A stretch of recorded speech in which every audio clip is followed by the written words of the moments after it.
Bien hallados a Sintoniza Europa.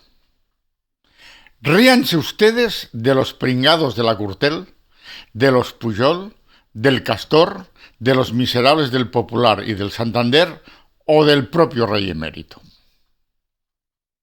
Hoy hablaremos de los que saquean las arcas del Estado y también de las comunidades autónomas y ayuntamientos a lo grande.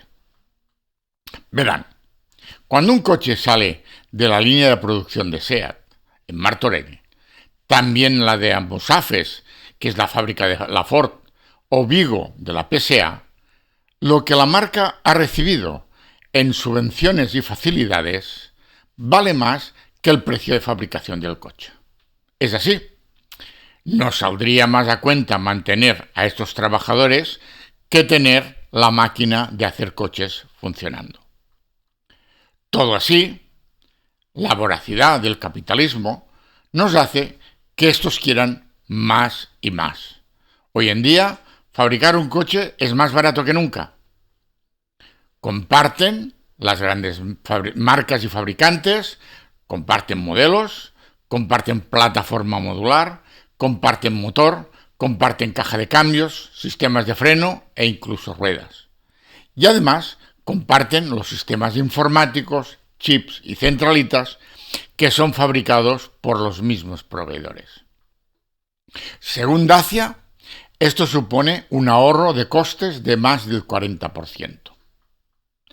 Pero ahora parece que se van a vender menos coches, pero su voracidad no tiene límites e intentan convencernos de que los coches que vienen tienen que ser más caros porque llevan mucha investigación, mucha ecología y mucha informática, y porque ahora hay muchos requerimientos de seguridad, y para ello piden planes de ayuda para el sector para aún ganar más dinero, porque si no, se van a un país del tercer mundo.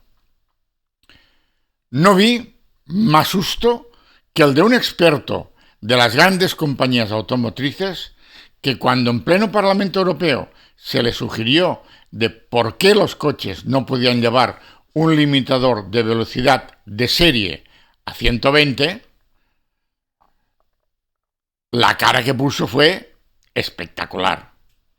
Y no digan que ahora no es hasta cómico vendernos que los motores eléctricos más antiguos y simples que el de los combustibles fósiles deben ser más caros. Igual nos pasa con las farmacéuticas y sobre todo con las que han elaborado las vacunas para el COVID-19. La pasta, para su investigación y desarrollo, lo que es más caro, la hemos puesto entre todos, no nos engañemos. Y además, por adelantado. Todo así, no contentos con eso, han firmado con la Unión Europea contratos draconianos que se les reconoce la propiedad de las patentes, las de las vacunas del COVID, pero también todas las conexas que pudieran salir de lo investigado y que, asómbrense, en caso de que se produjeran daños, los responsables de indemnizar serían los estados, no ellas, las farmacéuticas. Uno, que es jurista, se queda asombrado de la capacidad de saltarse a la torera las propias reglas y normas de la Unión. Y también de los estados. Hablamos de consumo, responsabilidad del fabricante.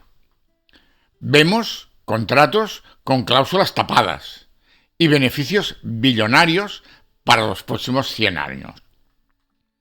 Pero no solo eso, las vacunas se pagan por adelantado y si hay retraso en la entrega, no pasa nada y el precio va subiendo contrato a contrato.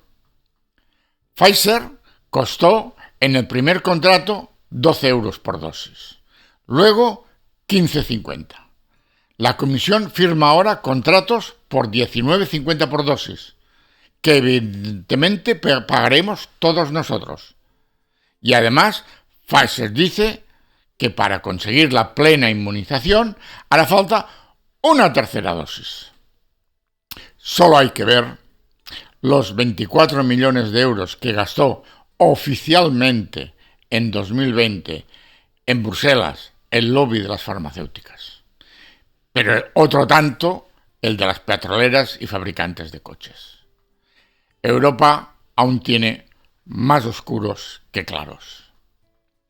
Si el vídeo lo consideras interesante, compártelo y se agradece que te suscribas al canal y que actives la campanita. Espero tus opiniones. Buenas tardes.